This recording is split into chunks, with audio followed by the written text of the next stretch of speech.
Hello बच्चों, intermediate का ये व्हीटस्टोन ब्रिज पर आधारित जो आपके विद्युत धारा वाला चैप्टर है उसमें सरल परिपथ जो आपको दिया किरचॉफ के नियम पर आधारित ये न्यूमेरिकल आपको दिया गया है और ये एग्ज़ाम में 5 नंबर का पूछा गया है।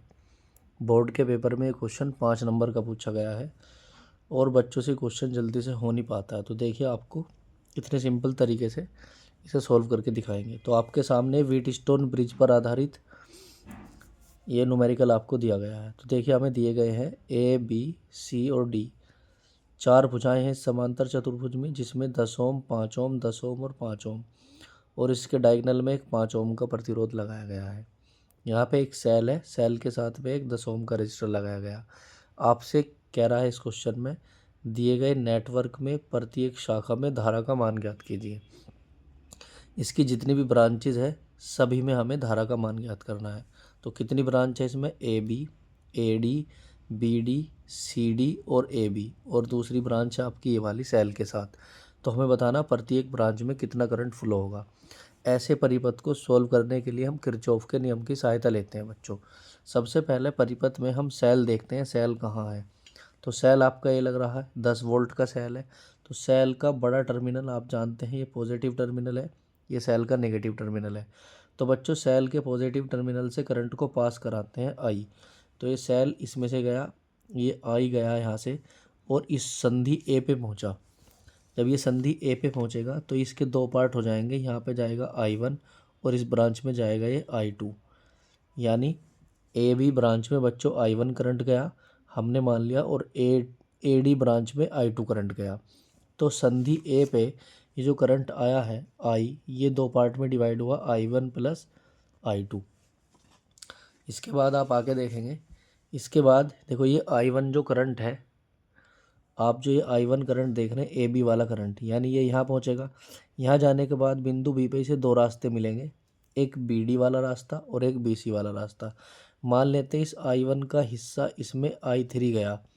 बी डी वाली ब्रांच में अगर I3 करंट गया तो इसमें जाएगा, इसमें से I1 minus I3। B C वाली ब्रांच में जो करंट जाएगा वो जाएगा I1 माइनस I3। अब आप यहाँ देखेंगे जो I3 है ये यहाँ पहुँचेगा और I2 इधर से आएगा, तो संधि डी पे इसे रास्ता इधर मिलेगा, तो यहाँ आएगा I2 plus I3। C D वाली जो ब्रांच है इसमें करंट जाएगा I2 प्लस I3। अब बी से सी पे पहुँचेगा ये करंट और ये यहाँ से पहुँचेगा, तो यहाँ देखिए कितना हो जाएगा, I1 माइनस I3, इधर से ये आएगा I2 प्लस I3। तो आप देखेंगे I3 से I3 कैंसिल हो गया, तो इस वाली ब्रांच में जो करंट आएगा वो आएगा I1 प्लस I2। और हम जानते हैं सेल से जितना, यही किसके बराबर होता है, यही I के बराबर होता है। किसी सेल से जितना करंट आप निकालते हैं उतना ही करंट इसके अंदर एंटर करता है। तो इसके अंदर से I करंट निकला तो I इसके अंदर गया। तो सबसे पहले आपने इस सर्किट में करंट लगाना सीख लिया, किस तरह से आपको धारा लगानी है। अब आप क्या करेंगे, आपने इसके अंदर देखा हमारे पास कितनी धाराएं अज्ञात है।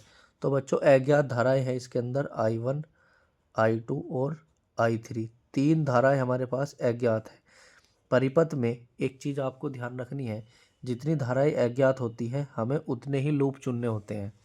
तो इसमें लूप नियम लगाएंगे आप। सबसे पहले आप एक लूप चुनेंगे ए बी डी ए। हम लूप नंबर 1 लेंगे, ऐसे लूप नंबर 1 लेंगे। सबसे पहले हमने लूप लिया बच्चों ए बी डी ए।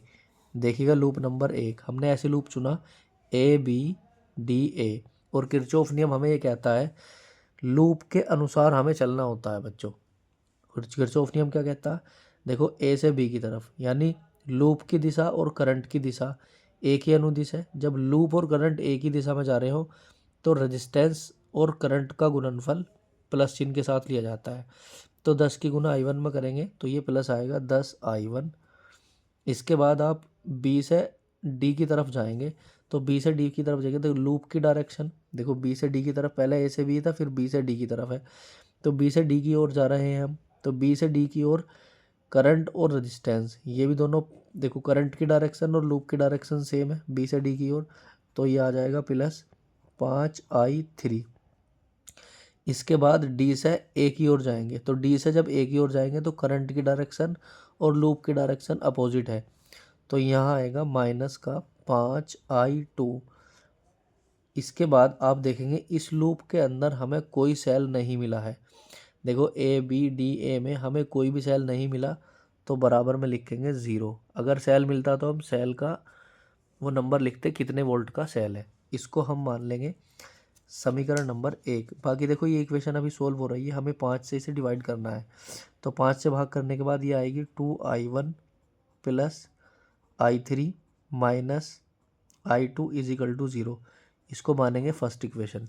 अब इसके बाद नेक्स्ट सेकंड लूप आप चुनेंगे B C D B.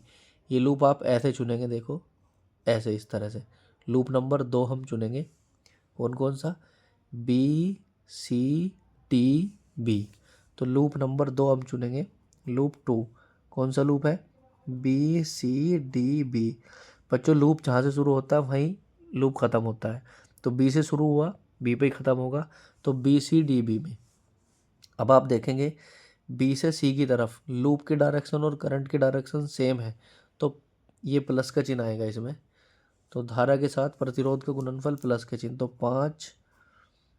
5i1 minus i3। ये आपका i1 माइनस i3 है, तो 5 की गुना इसमें करेंगे। इसके बाद आप सी से डी की तरफ देखेंगे, तो सी से डी की तरफ लूप की दिशा और करंट की दिशा अपोजिट है, तो माइनस आएगा 10 i2 प्लस i3, तो i2 प्लस i3।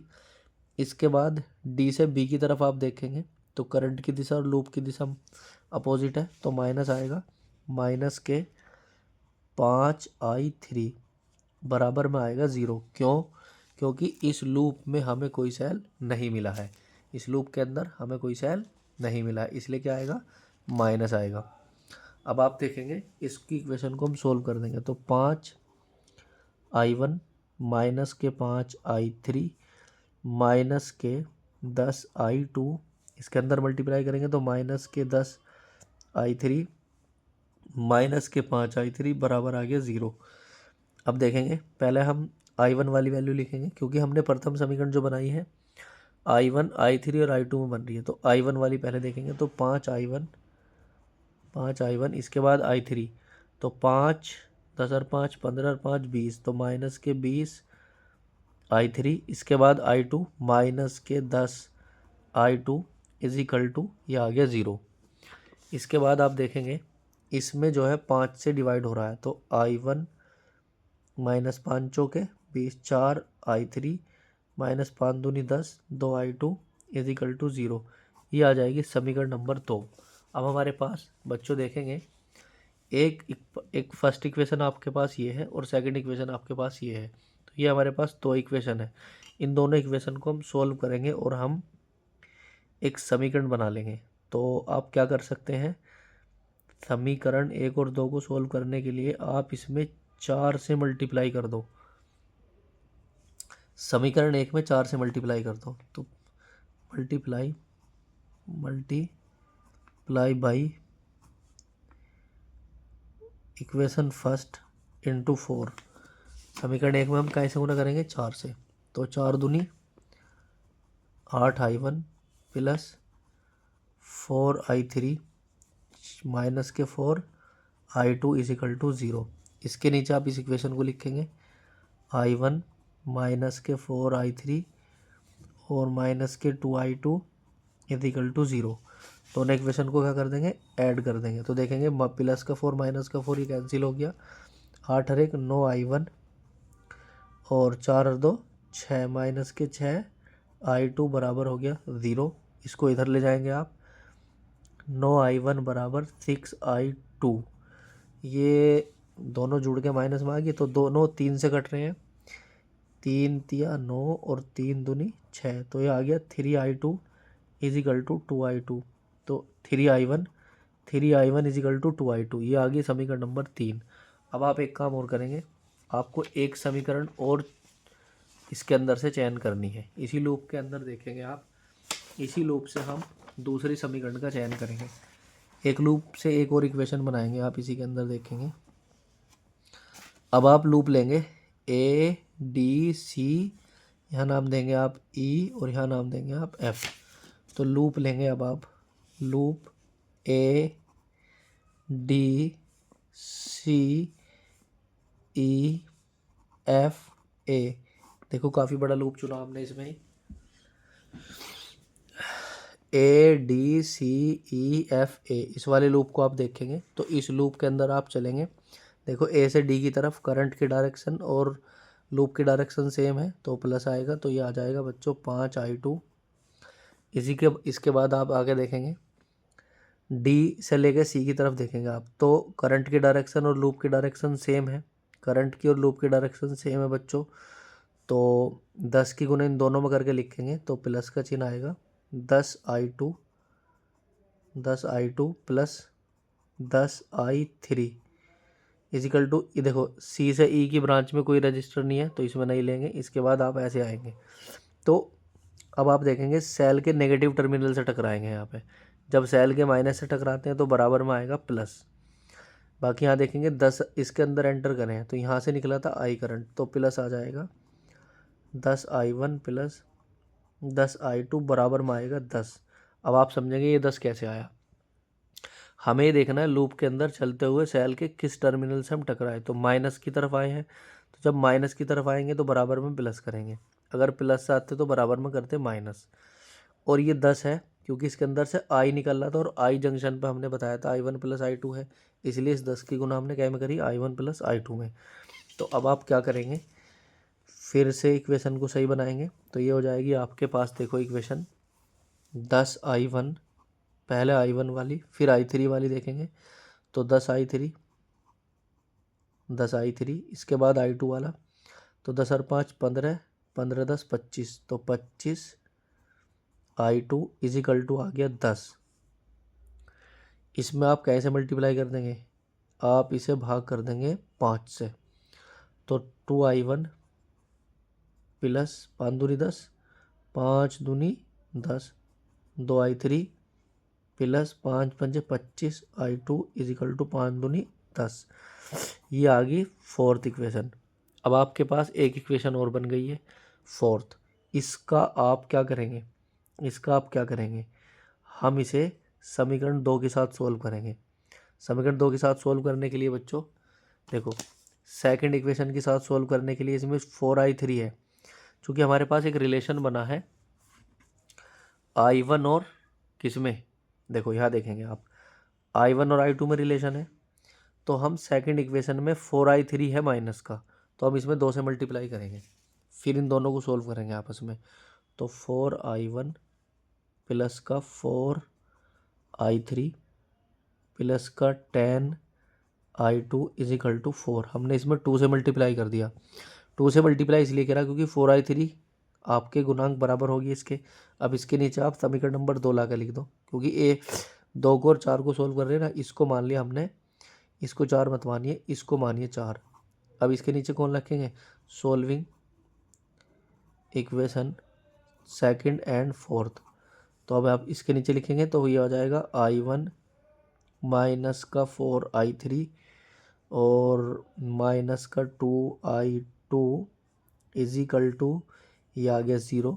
अब आप एक चीज़ देखेंगे 4i3 प्लस का माइनस का ये कैंसिल आउट हो गया, 4 और 1 5i1 और यहाँ देखेंगे 10 में से 2 गए 8i2 इजिकल टू 10 और ये हो जाएगा 4। ठीक है जी। अब आप एक चीज़ देखेंगे 3i1 plus 8i2 is equal to 4 है, तो 2i2 किसके बराबर है, 3i1 के बराबर है, तो हम यहाँ एक काम कर देंगे 5i1 प्लस इसे लिख देंगे 4 इंटू 2i2 इजिकल टू 4, इसको समीकरण नंबर मान लेंगे 5। समीकरण 3 से आप देखेंगे समीकरण 3 में हमारे पास 2i2 है, 2i2 किसके बराबर है, 3i1 के बराबर है, तो समीकरण 5 में ना 2i2 की जगह रख देंगे वैल्यू, तो 5i1 प्लस 4 गुना 2i2 के स्थान पे आप क्या करेंगे, 2i2 है 2i2 के स्थान पे आप रख देंगे 3i1 इजिकल टू ये हो गया आपका 4, तो 4 तिया 12 और 5 17, तो ये आ जाएगा 17i1 equal to 4, i1 equal to आ जाएगा 4/17 एम्पियर। तो हमारे पास I1 की वैल्यू आ गई 4/17 एम्पियर। इसी तरह से अब आप निकाल सकते हैं किसकी वैल्यू, I1 निकल गया तो अब I2 निकाल सकते हैं। तो 3 × I1 की जगह आप 4/17 रखिए इजिकल टू 2I2। 2×2 = 4 और 2×3 = 6, तो I2 आ गया बच्चों 2×3 = 6, 6/17 एम्पियर। इसके बाद हमारे पास I2 आ गया। अब आपको निकालना है I3। अब देखिए I3 निकालने के लिए आप क्या करेंगे, I3 निकालने के लिए आप क्या करेंगे, I3 निकालना है तो I3 निकालने के लिए आप समीकरण 2 का प्रयोग करेंगे। समीकरण 2 का नहीं, समीकरण 1 का प्रयोग करेंगे आप। समीकरण 1 देखिए क्या है, 2I1 + I3 - I2। तो आप देखेंगे हमें फाइंड आउट करना है I3। तो हमें I3 निकालने के लिए समीकरण 1 में I1 व I2 के मान रखने पर देखिएगा 2I1 है प्लस I3 है माइनस के I2 है और बराबर है 0। तो 2I1 आया था आपके पास 4/17, ये रहा। तो 4/17 प्लस I3 हमें फाइंड आउट करना है, माइनस I2 आया आपके पास 6/17। तो 6/17 और बराबर आ गया 0। अब इस नंबर को आपको सोल्व करना है। 4 दूनी 8, 8/17 प्लस का I3 माइनस का 6/17 बराबर 0। 8/17 और 6/17, तो 8 प्लस का माइनस का 6, तो कितने बचेंगे 2/17। तो 2/17 प्लस का I3 इजिकल टू 0। तो I3 बराबर आ जाएगा माइनस के 2/17 एम्पियर। तो हमारे पास वैल्यू आ गई I1 की, I2 की और I3 की। हमने आपके सामने कहा था प्रत्येक ब्रांच में हमें करंट फ्लो कराना है।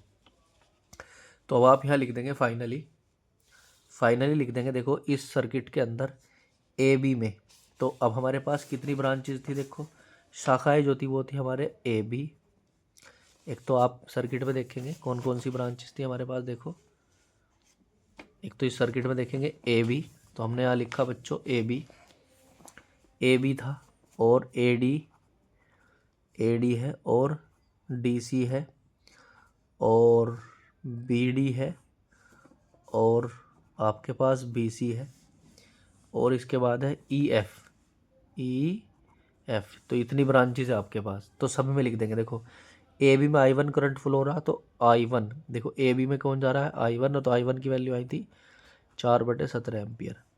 इसके बाद आप देखेंगे AD में I2 जा रहा, I2 और I2 आया था 6/17 एम्पियर।